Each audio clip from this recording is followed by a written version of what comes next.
Bonjour à tous et bienvenue sur le plateau d'Un cœur qui écoute, votre émission de spiritualité. Aujourd'hui, nous allons parler armée, patrie, engagement, padré. Bonjour père, bienvenue. Bonjour, vous êtes le père Yannick Lallemand. Vous avez, la saison dernière, avant l'été, écrit ce livre, Padré, mémoire d'un aumônier militaire, paru aux éditions Talendier. Alors vous allez nous parler un petit peu de ce que vous avez voulu raconter dans ce livre et puis évidemment de cette vocation assez singulière de padré. Mais juste avant, je vous invite à nous lire un extrait de texte de votre choix.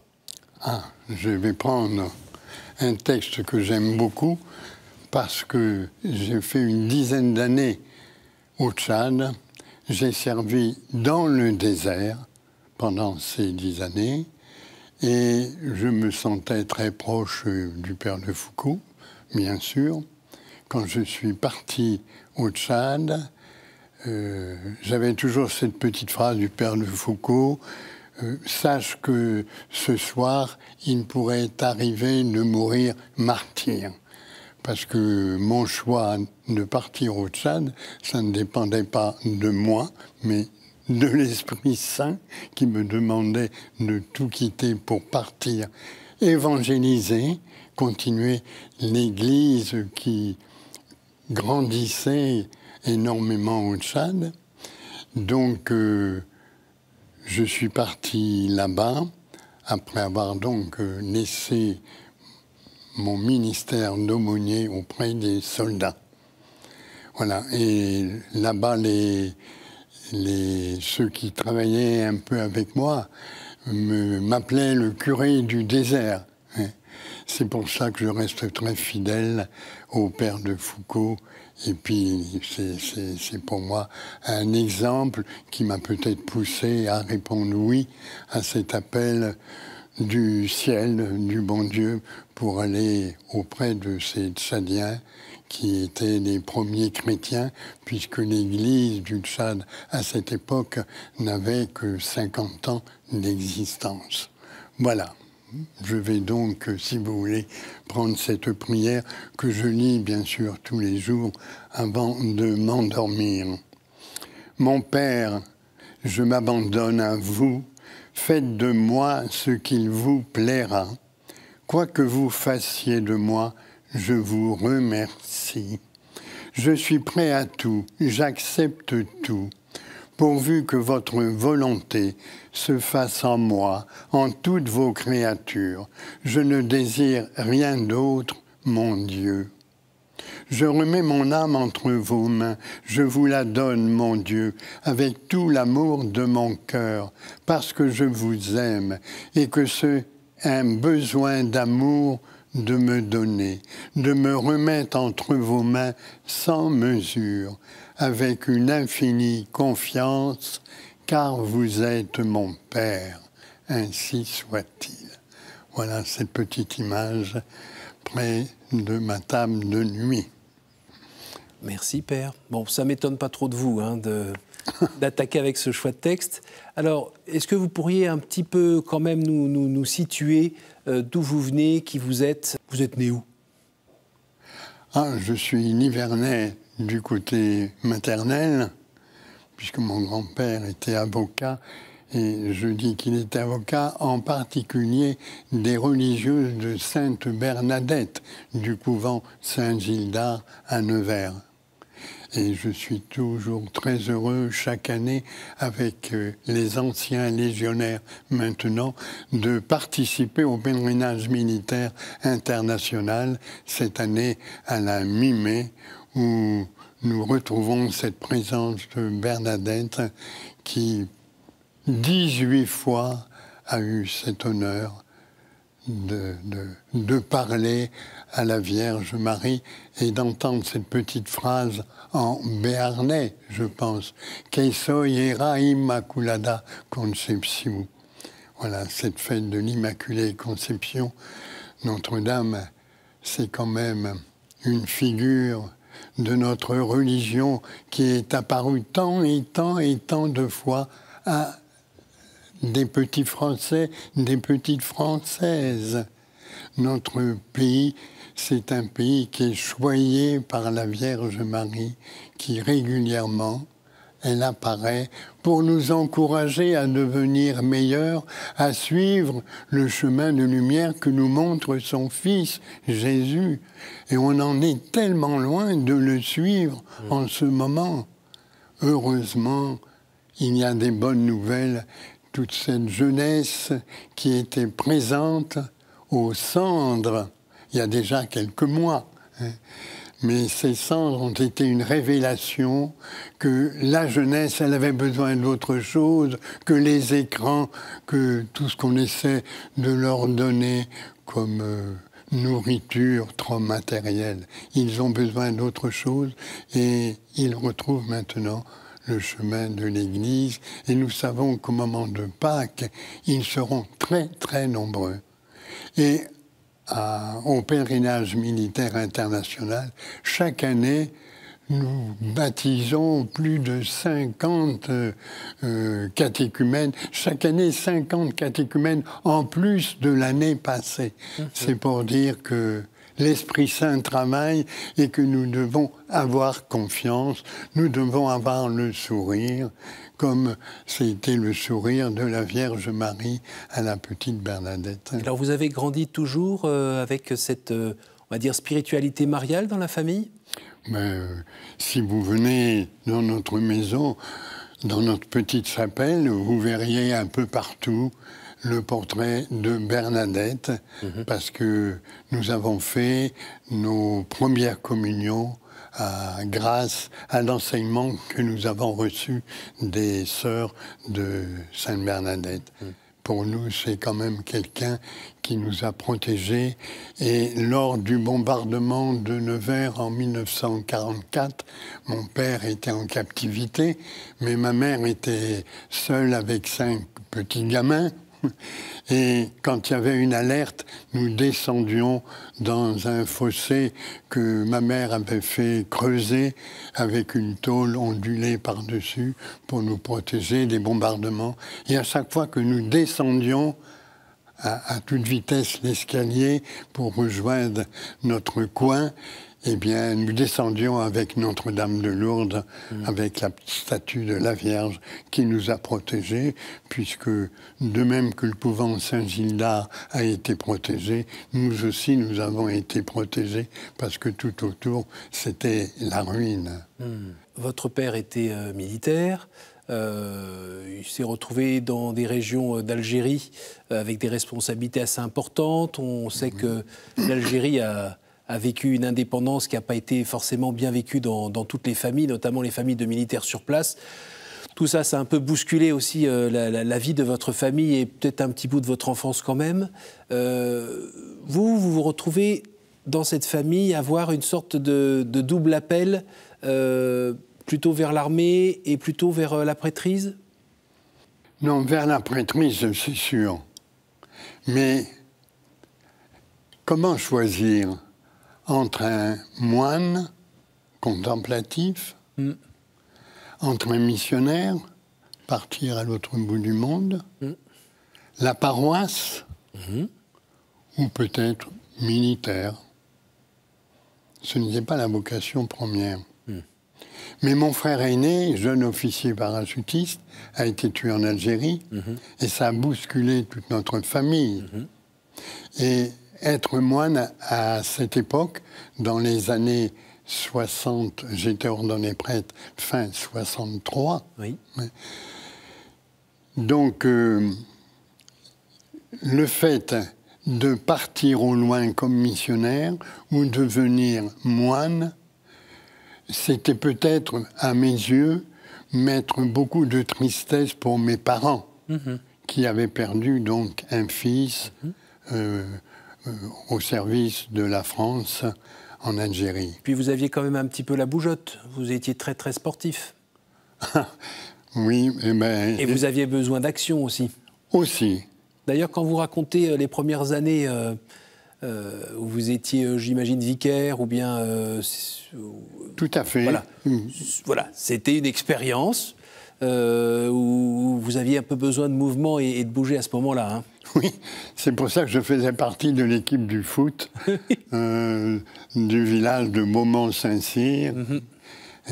J'ai passé 6 ans avec chaque été 300 jeunes. J'organisais beaucoup avec l'accord de mon curé. J'organisais des camps, et souvent des camps d'un bon petit niveau, en vélo, avec tout notre barda sur le porte-bagages, et je faisais des étapes entre 150 et 200 km par jour. Je savais que le soir, j'allais être tranquille pour bien dormir et faire la prière du soir. Voilà. Est-ce que vous pouvez nous rappeler ce moment où vous avez ressenti un appel à la prêtrise? C'était dans les années où j'avais 11-12 ans. Je ne sais pas pourquoi notre père avait mis les 4 aînés pensionnaires dans un collège privé à Saint-Lazare, à Autun. Et lui-même avait été affecté à Autun. Alors qu'il y avait l'école militaire à Autun, mais lui nous a mis dans un collège religieux. Bon, mes frères ont fait 2 ans, 3 ans, ils sont partis. Moi, je suis resté pendant 5 ans. C'était régime assez difficile. Je peux vous dire que le matin, c'était de la soupe plutôt que du café au lait ou du chocolat. On est en 40... On était en 46, 47, voilà. Oui. Donc, collège religieux, c'est là où j'ai bien senti qu'il y avait un appel. Et quand j'ai demandé à mes parents de quitter ce collège, au bout de 5 ans, j'en avais un petit peu assez, loin de la famille. Mon père n'était plus là. Donc j'ai voulu rejoindre la famille. Et là, après, j'ai eu une vie d'adolescent. Dans les lycées de la République, dans les lycées mixtes, là où on connaît des jeunes filles, voilà, on s'attache à des amis. Voilà. Et à un moment donné, il a fallu choisir, soit répondre à l'appel du Seigneur, soit continuer cette vie d'adolescent avec des adolescentes, donc très agréables. Oui, vous parlez notamment d'une qui aurait pu être votre épouse. Qui aurait pu être mon épouse, parce que j'étais très attaché à elle, puis très sportive aussi. On se retrouvait très souvent pour le ski ou autre, voilà. Et vos amis d'ailleurs pensaient que vous alliez vous marier tout simplement? Exactement. Eh ben non. Eh ben non, mais non, il a été le plus fort, comme j'aime le dire. Alors, votre engagement, est-ce que vous pourriez, c'est pas évident, hein, mais un peu nous synthétiser votre vocation et votre engagement comme padré dans l'armée? C'était quoi votre rôle? Alors, synthétiser 40 années auprès des soldats. Pour moi, l'aumônier, c'est celui qui se fait très proche, le plus proche possible de ceux vers lesquels il est envoyé. Mais l'armée, c'est immense. Donc, ce n'est pas un petit groupe qui veut parler à un homme qui sort de l'ordinaire parce qu'il n'a pas de grade. Il ne fait pas partie de la hiérarchie. Il n'a pas le droit de récompenser, de punir. Voilà, il est l'autre, mais qui est toujours là, présent, et qui veut être au plus proche de ses soldats, et puis donner une belle vision de ce qu'est le prêtre, qui veut être sportif, qui est capable de les suivre dans leurs activités. Voilà.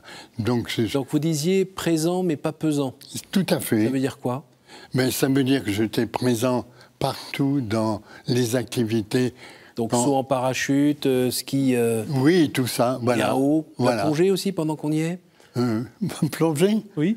Oui, j'ai fait des sauts en mer pas mal, et des sauts en mer de nuit aussi, avec les nageurs de combat d'Ajaccio, et ces hommes un peu extraordinaires. C'est ce qu'on a pendant tout votre livre, hein. Il y a vraiment une grande partie où on vous suit dans cet engagement qui n'est pas simplement hey les gars, je suis prête, si vous avez besoin, je suis là, hein, vous me retrouvez dans la salle là-bas. Non, vous êtes avec eux, vous montez dans l'avion. Dans les choses très simples de leurs activités, et je suis là pour tout le monde, puisque Moi, je partage le repas, la ration. Le lendemain, si le général m'invite, je suis avec le général. Voilà. L'homme de tous, l'homme de l'écoute, l'homme du bien, l'homme de Dieu, l'homme du sourire. J'ai essayé de travailler avec le sourire, malgré certains jours, c'était plutôt des larmes qui coulaient de mes yeux, plutôt qu'un sourire à donner. Mais étant dans la hiérarchie militaire, sans y être, je devais donner l'exemple. Et même dans les moments difficiles, surtout à Beyrouth, c'est à moi que revenaient les dernières paroles d'espérance. Il n'y a que moi qui parlais. Donc, je devais dire que la vie ne se termine pas à cet enterrement, à cet attentat.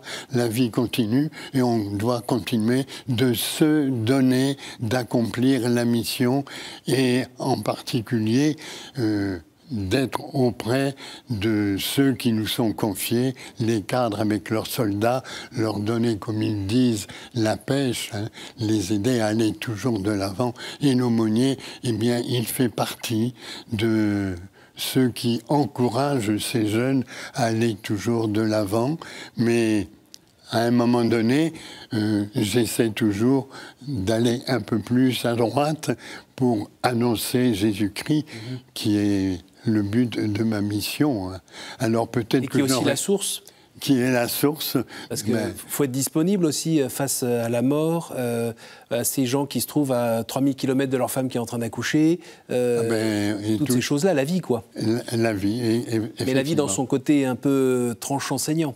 Ah ben oui, mais celui qui revêt l'uniforme, qui accepte de signer un contrat avec comme soldat, il sait très bien qu'un jour ou l'autre, le sacrifice fait partie du contrat. Même si on n'y pense pas, on n'en parle pas tous les jours, mais on le vit, voilà, à travers les chants de tradition, tous les récits. Les fêtes sont nombreuses à la Légion étrangère, comme dans l'armée ordinaire des petits Français. Il y a beaucoup de traditions. Hein. Et père, vous n'avez jamais eu de crise de foi devant la barbarie humaine? Il n'y a pas des moments où un coup, deux coups, trois coups, enfin ça n'arrête pas. Il n'y a pas un moment où vous vous êtes dit hey, mon Dieu, t'es où, tu fais quoi? Si, à Beyrouth, plusieurs fois quand même, je lui ai demandé il vous a répondu. Seigneur, pourquoi Seigneur? Qu'est-ce qu'il vous a répondu? Il m'a dit qu'est-ce qui m'est arrivé à moi? Je suis passé par la croix. Et la croix, c'est le passage obligé. Vous nous l'avez bien dit, Seigneur, plusieurs fois, qu'il fallait passer par ce stade de la souffrance avant la résurrection et la vie éternelle. Et ça, vous y pensez tout le temps. Donc, mais quand même, j'ai interpellé le bon Dieu plusieurs fois. Pourquoi, Seigneur, vous avez permis toute cette horreur que j'ai vécue, tous ces jeunes qui n'étaient venus que pour rendre service à ce peuple qui nous appelait au secours, ce peuple libanais, qui est une terre... La terre de Jésus-Christ, c'est la terre bénite. Le Christ est allé jusqu'à Tyr et Sidon. Il était certainement avec ses apôtres et avec la Vierge Marie et un petit groupe de femmes. Il fallait bien préparer le bivouac, il fallait préparer la nourriture. Donc le Christ est allé jusqu'au sud Liban, cette terre qui était belle, splendide, qui était devenue une terre d'horreur. Voir tous ces jeunes qui étaient pour moi mes gamins, mes petits, mes amis, avec lesquels j'ai partagé tant d'heures dans l'avion, tant de marches dans les Pyrénées, dans les Landes, en Espagne ou dans d'autres pays. Je les ai accompagnés d'une manière toujours très proche. Quand ils se faisaient breveter parachutistes, j'étais là avec eux pour faire tous les sauts, le saut de nuit. Mais j'étais là aussi pour me réjouir, parce que ces gamins, ils avaient découvert qu'ils étaient capables de tellement d'autres choses, de belles choses, de se dépasser. Sortir de l'avion, c'est un peu... c'est pas ordinaire, c'est pas naturel. Eh bien, ils y étaient arrivés, ces gamins, parce qu'ils faisaient confiance à leur cadre, grâce à la présence de l'aumônier. Voilà, et on se réjouissait après, parce que ils étaient fiers de porter le béret rouge ou le béret vert des parachutistes. Ils étaient fiers peut-être de revenir au pays et de dire à la famille, mais voyez, j'ai réussi, je ne suis pas plus bête qu'un autre, et je vais aller de l'avant, parce qu'on va continuer. Oui, c'était de belles choses que je vivais, mais j'ai vécu des choses difficiles aussi avec les familles des morts de Beyrouth. Et chaque année, nous nous réunissons dans un endroit où il y a l'un de nos jeunes qui a été enterré. Au mois d'octobre, il y a presque un an, au mois d'octobre 2024, nous étions à Anglette, autour de la tombe du capitaine Hospital, qui était l'adjoint du capitaine Thomas. Et donc, chaque année, on essaie, les familles, celles qui restent, les blessés, les rescapés, de se rassembler et de prier, de dire merci à ces jeunes qui ont versé leur sang pour un pays autre. Il n'y a pas de plus grand amour que de donner sa vie pour les autres. Alors toutes ces paroles, à chaque enterrement, je les faisais ressortir, parce que la parole de l'aumônier, dans ces cas-là, reste une parole très, très actuelle, très vivante. Et je pense toujours à la petite phrase de Sainte Thérèse, « Non, non, je ne meurs pas, j'entre dans la vie ». Et ça, il faut le répéter aux gens, c'est plein d'espérance. Alors on arrive donc au moment des questions. Est-ce que vous pouvez me dire un chiffre entre 1 et 10, s'il vous plaît? 10 alors.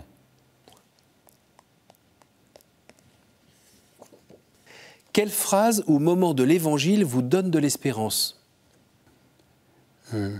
Moi, celui qui veut être le plus grand, qu'il se fasse le serviteur de tous. Et j'ai toujours en tête, chaque jour, pour moi, c'est le Christ qui lave les pieds de ses apôtres. Le geste de l'esclave, vraiment du petit. C'est celui qui regarde le maître de bas en haut. Alors que lui, le maître, normalement, il regarde de haut en bas. Mais non, il a choisi le service. Alors, j'ai essayé de vivre ce service dans tous les domaines de mon sacerdoce, toujours en vivant au plus près de nos soldats, en les remerciant de tout ce travail pour la France, la fille aînée de l'Église, qu'ils font chaque jour. C'est pour laquelle ils s'entraînent chaque jour. Je trouve que c'est extraordinaire. Et d'avoir vécu certaines opérations de soldats, je les ai vus, comment ils travaillaient, comment ils accomplissaient leur métier. Vraiment, c'est toujours de l'admiration et je les remercie. Est-ce qu'à nouveau, vous pouvez me dire un chiffre entre 1 et 10, s'il vous plaît? Non, on va passer au 1. On va au 1? Ouais. D'accord. Si vous pouviez revenir en arrière et changer quelque chose dans votre vie, que feriez-vous? Je donnerais plus de temps au côté contemplatif. J'allais très souvent chez les bénédictins de Gaussan, près de Narbonne, et après à Ganagobi. Et je ne peux plus y aller maintenant parce que j'ai quand même quelques ennuis de santé qui m'empêchent de manger au rythme rapide des moines. Donc je les ai un peu abandonnés, mais j'avoue qu'il me manque beaucoup ces moments de contemplation, au pied du tabernacle, sachant qu'il est là, que quand j'étais au Tchad, il m'a accueilli, il m'a écouté, il m'a encouragé. C'est lui qui m'a protégé d'un tas d'obstacles. Vraiment, la providence était là. Et si je suis là aujourd'hui, c'est parce que l'homme, le Dieu du tabernacle, le Saint-Sacrement, me suivait dans mes périples dans le désert.